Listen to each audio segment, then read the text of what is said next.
I always thought my life with Clara was a quiet masterpiece, painted in soft hues of routine and trust.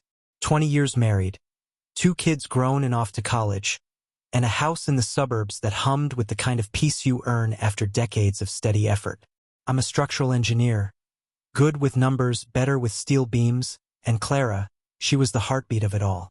A librarian with a laugh like wind chimes, her days spent shelving books and her nights curled up with me on the couch, a glass of wine in hand. We weren't flashy people. No grand vacations or wild nights out. Just us, a rhythm I thought was unbreakable.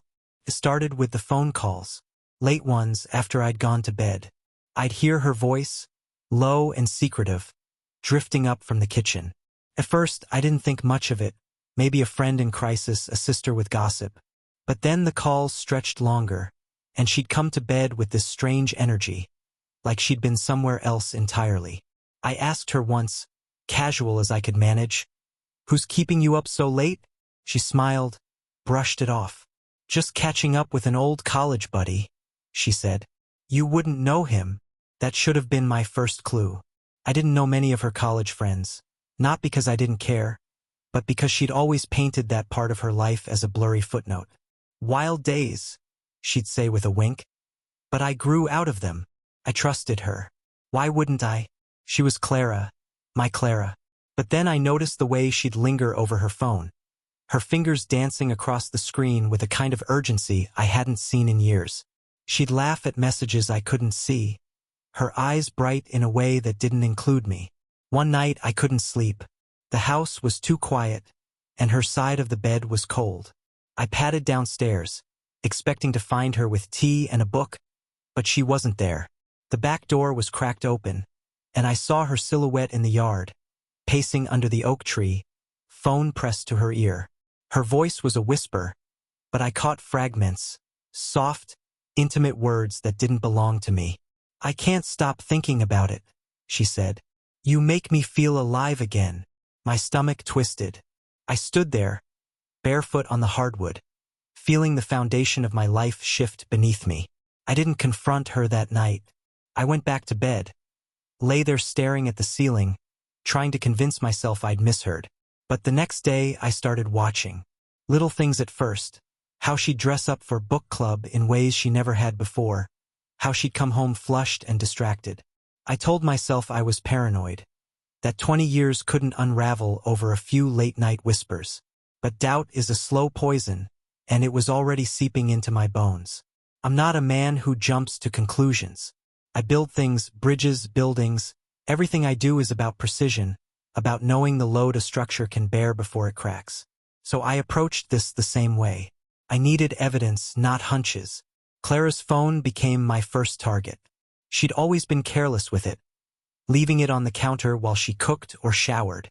One evening, while she was upstairs humming in the bath, I picked it up. No passcode, another sign of the trust we'd built. Or so I thought. The messages were there, buried under a contact labeled library supplier. Not a friend, not a sister, but a man named Daniel. I scrolled, my hands trembling, and read words that carved themselves into my skull. "Last night was incredible," he wrote. "I can still taste you." Her reply, "I've never felt this way before. Don't tell anyone." My chest tightened, but I kept going. Pictures followed, nothing explicit but intimate. Her in a dress I didn't recognize, smiling at a candlelit table. Him, a broad-shouldered guy with a smug grin, holding her hand across that same table. I put the phone down before she came back, but the images burned behind my eyes. Daniel. Who was he? I didn't know him, but I'd find out. The next day I called in sick, first time in years, and drove to the library where Clara worked. I parked across the street, watching through the windshield like some amateur detective. She emerged at lunch, her hair catching the sunlight, and there he was. Tall, maybe 40, with a swagger that made my fists clench. They didn't touch, not in public. But the way she leaned into him, the way her laugh carried across the lot, told me everything. That night I dug deeper. Her laptop was synced to her phone and I found emails. Dozens of them stretching back months. They'd met at a library conference. She told me it was a dull weekend of panels and stale coffee, but the truth was there in black and white. "You're my escape," she wrote. I didn't know I could feel this again. His replies were worse, arrogant, possessive. "You're mine now," he said. "He'll never know." He meant me, the husband, the fool. I sat there in the dark, the screen glowing, and felt something harden inside me. This wasn't just a fling. This was a betrayal so deep it rewrote our history. Every quiet night, every shared meal, she'd been carrying this secret, letting it grow. I thought about confronting her, smashing the laptop, screaming until the neighbors called the cops. But that's not who I am. I build things, and if she wanted to tear us down, I'd build something else. A plan, a reckoning. She'd feel it soon enough. The days after that were a blur of pretending. I'd kiss her goodbye in the morning, my lips brushing hers while my mind replayed those emails. I'd cook dinner, listen to her chatter about books, and nod like nothing had changed. But everything had. I was a man living in a house that wasn't mine anymore, sleeping beside a stranger who wore my wife's face. And Daniel, he was real now, a name with a shape. I'd seen him, tracked him. A real estate agent, divorced, living in a condo downtown. Successful, cocky, the kind of guy who thought he could take what wasn't his. I started gathering pieces. Not just evidence, though I had plenty of that now, but tools. I needed to know her routine, his routine, the places they met. She told me she was volunteering extra hours at the library, but I followed her one evening instead. She drove to a little Italian place on the edge of town, a spot we'd never been together. Through the window, I watched them share pasta, her foot brushing his under the table. She laughed like she used to with me, back when we were young and broke and dreaming of this life we'd built. I didn't cry. I didn't rage. I sat in my truck, hands steady on the wheel, and planned. Revenge isn't loud. Not for me. It's a structure, carefully designed, load-bearing, meant to last. I started small. I cloned her phone with an app one found online. Every message and call pinging to a burner I kept hidden in my toolbox. I mapped their meetings. Tuesday lunches, Thursday dinners, the occasional weekend errand that stretched into hours. I even found his social media, his smug face plastered across posts about luxury listings and charity galas. Clara didn't notice a thing. She'd come home, kiss my cheek, and ramble about her day while I nodded and smiled. I was good at that now, playing the part. But inside, I was measuring angles, calculating stress points. How do you break someone who's already broken you? You don't just take away what they love. You make them feel it, every inch of the collapse. And Daniel, he'd be part of it too. They'd built this little world together, thinking I'd never see. I'd let them enjoy it a little longer. Knowledge is power, but it's also a weight. I carried it everywhere. Work, home, the grocery store. Knowing Clara was slipping away into this other life, I stopped sleeping properly, lying awake while she breathed beside me, her dreams probably full of him. I'd stare at the ceiling, imagining her voice on those calls, her hands on him. It wasn't the physical part that gutted me, though that stung plenty. It was the intimacy. The way she'd given him pieces of herself she'd locked away from me years ago. I needed more than proof now. I needed leverage. So I went to his condo one night, after tailing her there and watching her leave an hour later, her hair mussed and her smile too bright. I waited until the lights went out, then slipped into the parking garage. A little research had taught me how to bypass a car's security. Engineers know systems, after all. His BMW was there, sleek and pretentious. I planted a GPS tracker under the wheel well, small enough he'd never notice. Now I'd know where he went, who he saw. The tracker paid off fast. He wasn't just meeting Clara. There were others, late-night stops at bars, hotels, addresses I cross-checked to find women's names. Daniel was a collector, it seemed, and Clara was just one prize on his shelf. I almost laughed when I realized it. She thought she was special, his escape. But he was playing her like he played everyone. It didn't soften the betrayal, it sharpened it. She'd thrown us away for a lie. I kept building my plan. I hired a private investigator, a grizzled guy named Pete who didn't ask too many questions. I fed him the tracker data, the emails, everything. I want dirt, I told him. On both of them. Pete nodded, lit a cigarette, and got to work. Meanwhile, I started shifting things at home. I moved money, small amounts at first, nothing she'd notice, into a new account. I cataloged our assets, our life together, like I was preparing to dismantle a bridge beam by beam. Clara came home one evening, glowing, and told me she'd been helping a friend. I smiled, poured her wine, and asked about her day. She talked, oblivious, while I sat there knowing she'd been with him. The cruelty of my silence felt good, like a secret weapon. She had no idea what was coming. Neither did he. Pete came through a week later. We met at a diner, him sliding a manila envelope across the table like it was a routine delivery. Inside were photos, Clara and Daniel at a motel, his arm around her waist. Daniel with another woman, a blonde, at a bar. Bank records showing he'd been skimming from clients. "Guy's a sleaze," Pete said, sipping coffee. "Your wife's not his only game." I nodded, flipping through the pages. It was a goldmine, but it wasn't enough. I didn't just want to expose them. I wanted them to feel the weight of it the way I did every day. At home, I started planting seeds. I'd leave my laptop open to articles about infidelity. Watch her squirm when I asked vague questions like, "Ever think about what makes a marriage last?" She'd laugh it off, but I saw the flicker in her eyes. Guilt, maybe fear. I wanted her nervous, off balance. With Daniel, I took a different tack. I sent an anonymous email from a burner account, attaching a photo Pete had snapped of him with the blonde. "Does she know?" I wrote. No reply, but the tracker showed him driving to Clara's library the next day, their meeting short and tense. I wasn't done. I dug into his real estate deals, found a client he'd swindled, a widow who'd lost her savings. I met her, posed as a concerned friend, and got her story. She was furious, ready to sue. I gave her Pete's number, told her to mention Daniel's other activities. Let him sweat that out. Meanwhile, I started on Clara's world. I called her sister, hinted at trouble without specifics. Let the family rumor mill churn. The kids came home for a weekend, and I watched Clara play the perfect mom, all smiles and hugs. I could have told them then, shattered her mask, but I held back. Timing matters in a collapse. You don't pull the supports until the structure's ready to fall.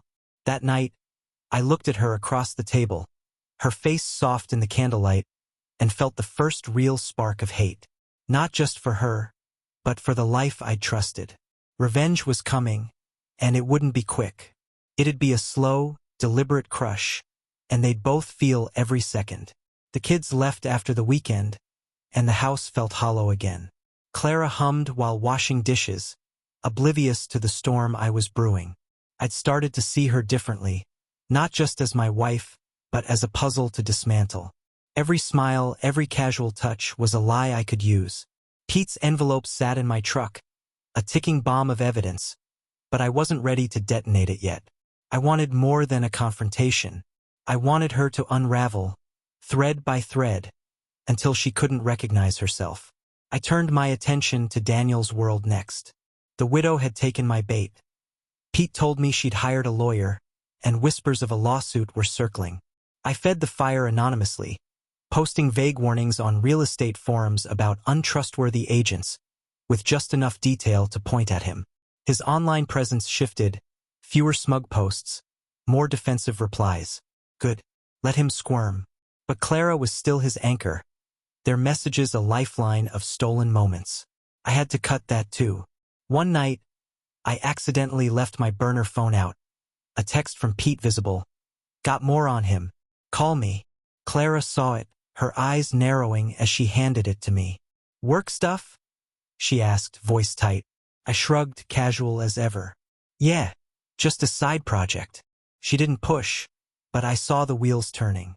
Doubt was a seed I'd planted, and it was sprouting. I kept the pressure subtle, mentioning odd hours I'd be working, leaving notes about meetings she couldn't verify.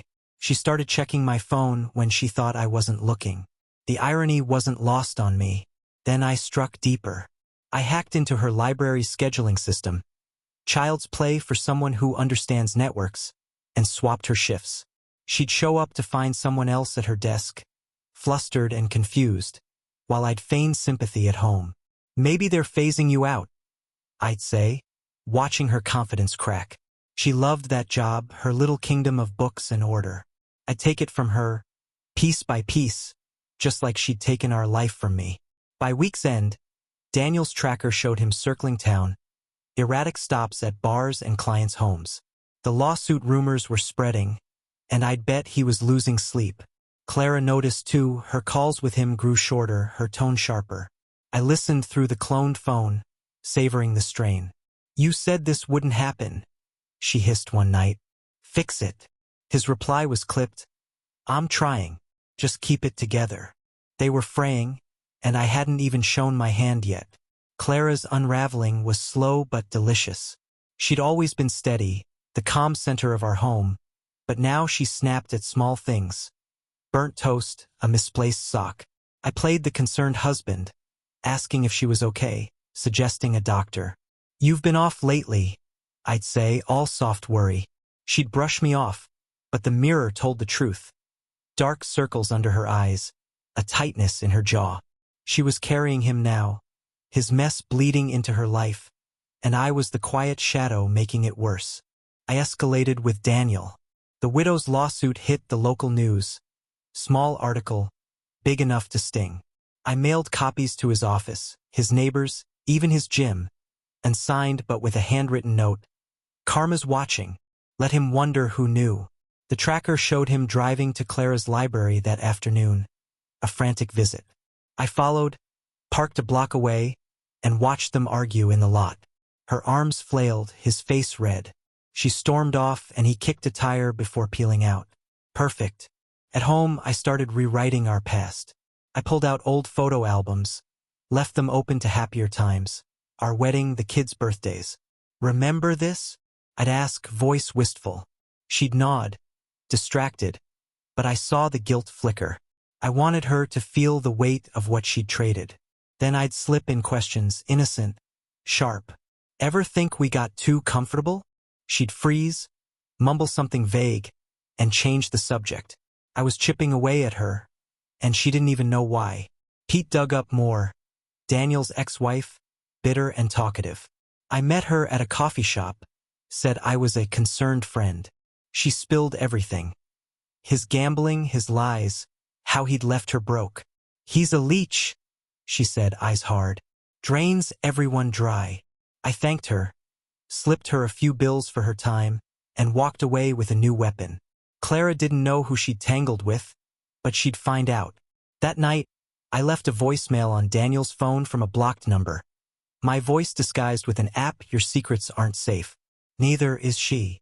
Short, vague, enough to rattle him. The tracker showed him pacing his condo for hours after. I smiled, sipping my coffee, while Clara slept upstairs, dreaming of a man who was already sinking. The cracks were widening now, and I could feel the structure buckling. Clara came home one evening, pale and quiet, clutching her bag like it held a confession. "Rough day?" I asked, stirring soup on the stove. She nodded, muttered about a mix-up at work, and disappeared upstairs. I checked her phone later. Text from Daniel, panicked. "They're on to me," he wrote. "We need to cool off."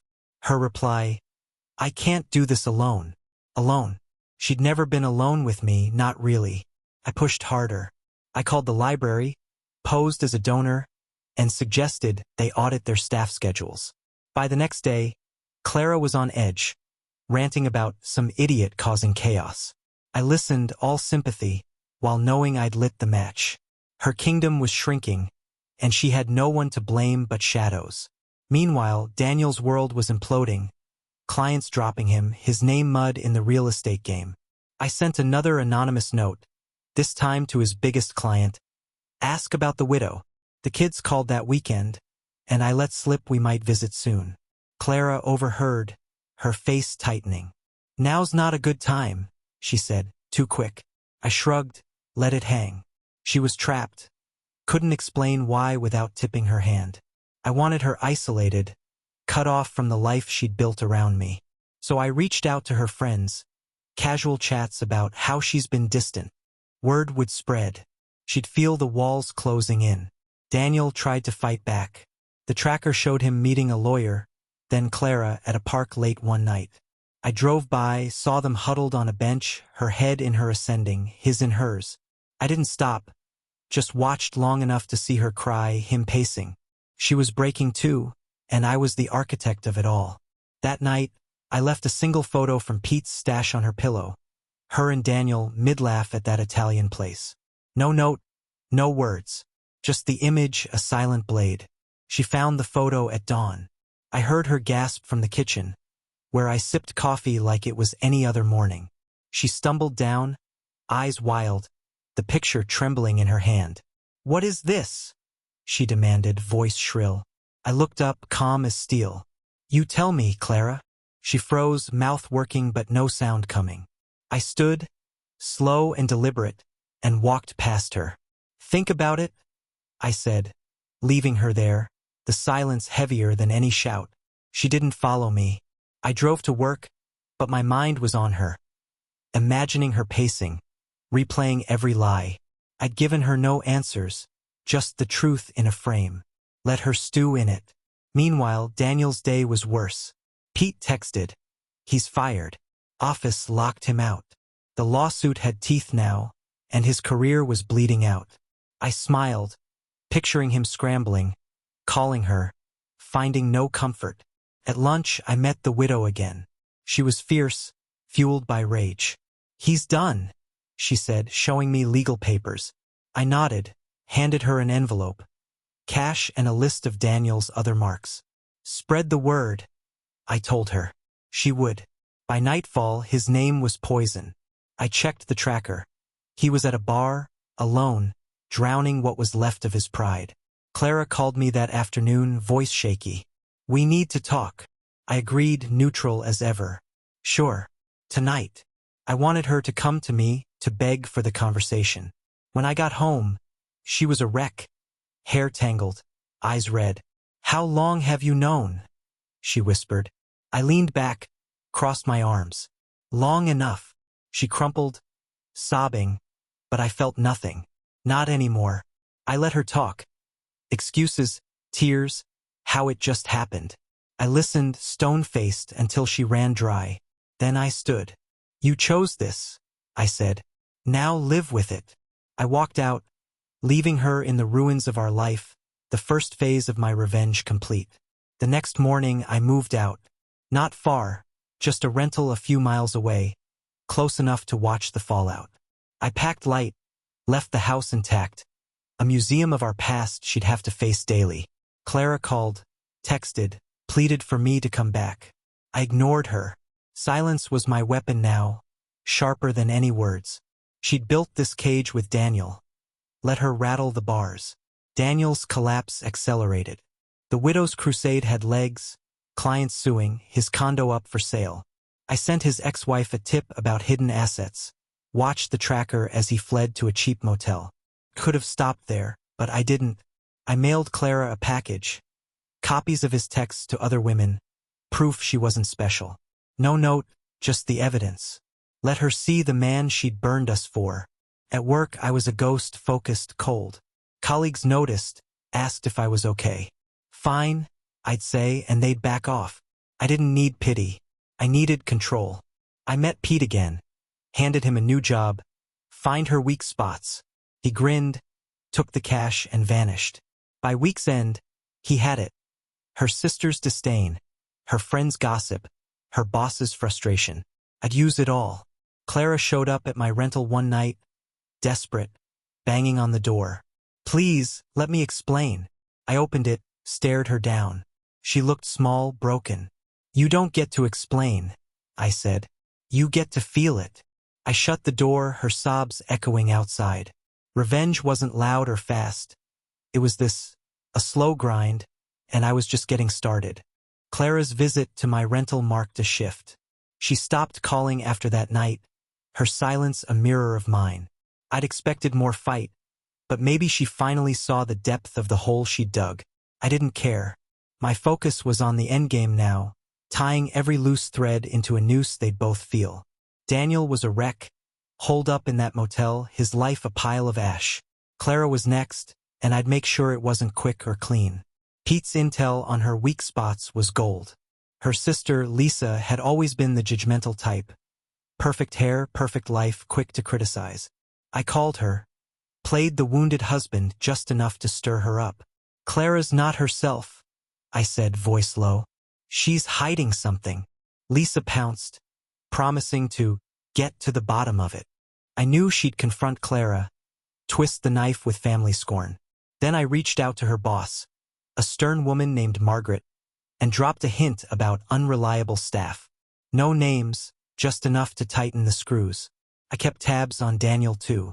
The tracker showed him bouncing between motels and dive bars. A man on the run from his own shadow. I sent his ex-wife more ammo, bank statements I dug up, proof he'd dodged taxes. She filed a new claim and the IRS took notice. His phone buzzed with calls he didn't answer, Clara's among them. I intercepted one through the clone. "Where are you?" she pleaded. "I need you." His reply was curt. "Handle it yourself." She'd been abandoned, just like I'd planned. At the rental, I started sketching the final pieces. Not on paper, too risky, but in my head like blueprints for a collapse. Clara's world was her family, her job, her reputation.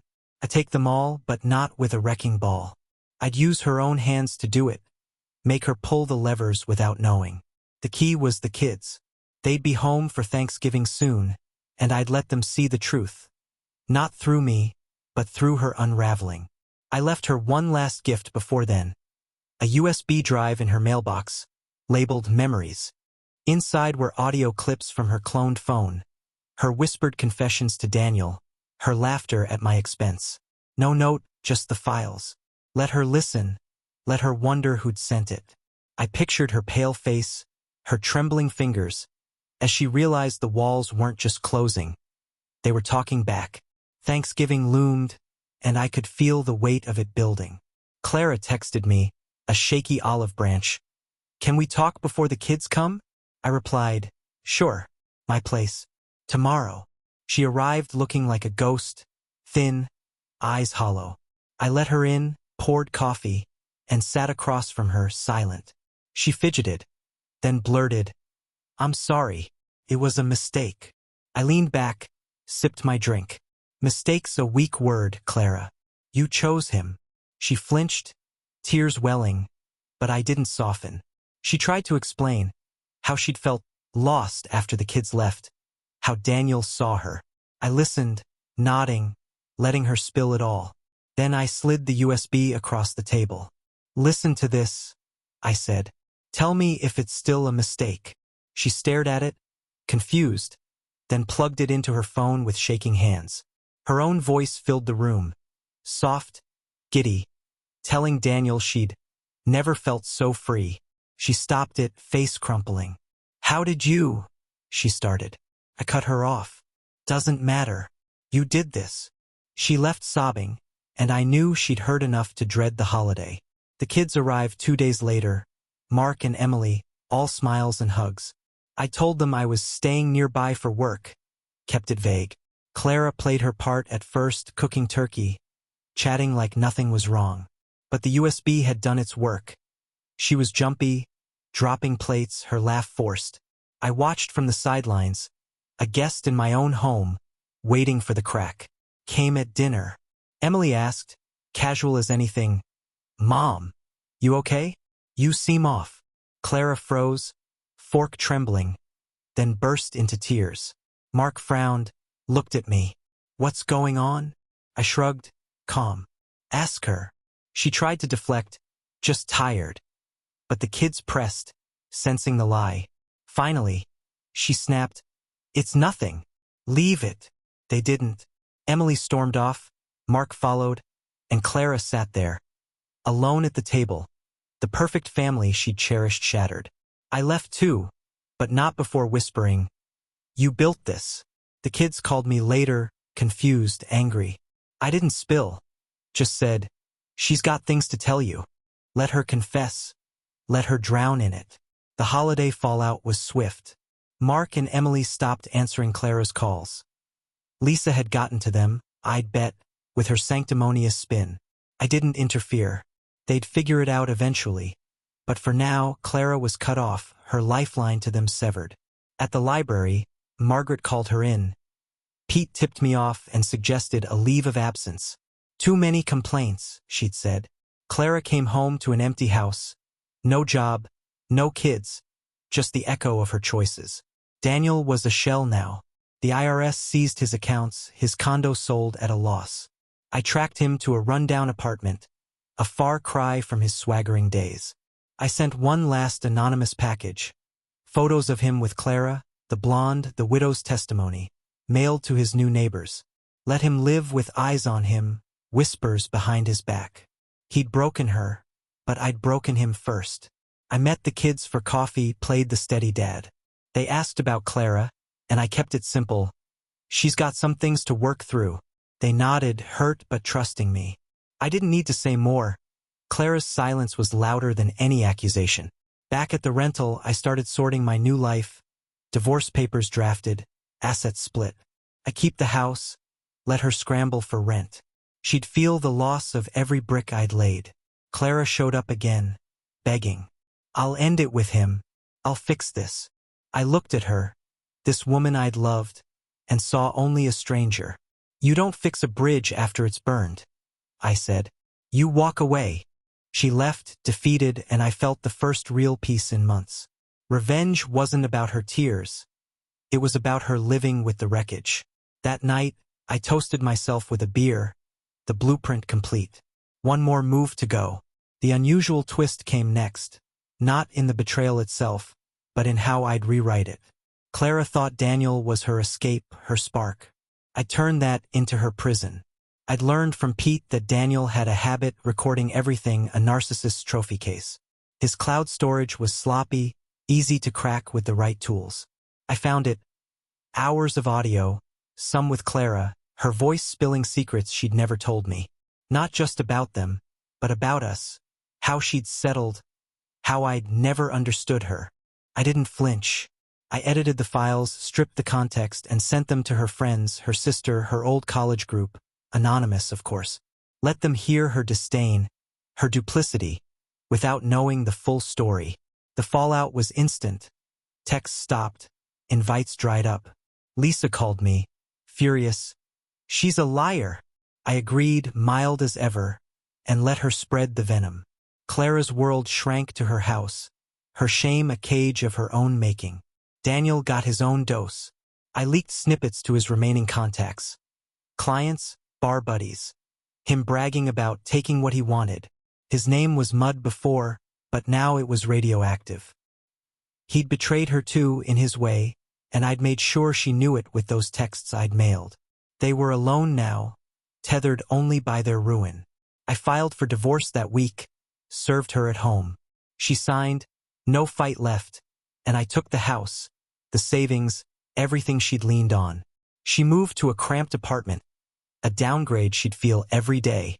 The kids stayed distant, and I let them. Her bridge to them was hers to rebuild or not. The final blow was quiet, cruel in its simplicity. I invited Clara and Daniel to the house one last time. Separate letters, vague promises of closure. They arrived, wary, not knowing the other would be there. I stood in the living room, the place we'd raised our kids, and watched them shuffle in. Clara's eyes widened at Daniel. His jaw tightened. Sit, I said, voice like steel. They did. I played the full audio. Her confessing she'd used him laughing about stringing her along. Their faces drained, realization sinking in. You built this together, I said. Now you're stuck with it. I handed them each a key. To the storage unit where I dumped our old furniture, her books, his broken dreams. Share it, I told them. Or don't. I'm done. I walked out, left them staring at each other, trapped in the wreckage of their own lies. The house was mine again, clean of her. The kids came around slowly, and I rebuilt new walls, new life. Clara and Daniel faded, her in her tiny flat, him drifting, both carrying the weight I'd engineered. Revenge wasn't loud or bloody. It was a slow, deliberate crush, leaving them to live with the pieces. I slept well that night, the structure complete.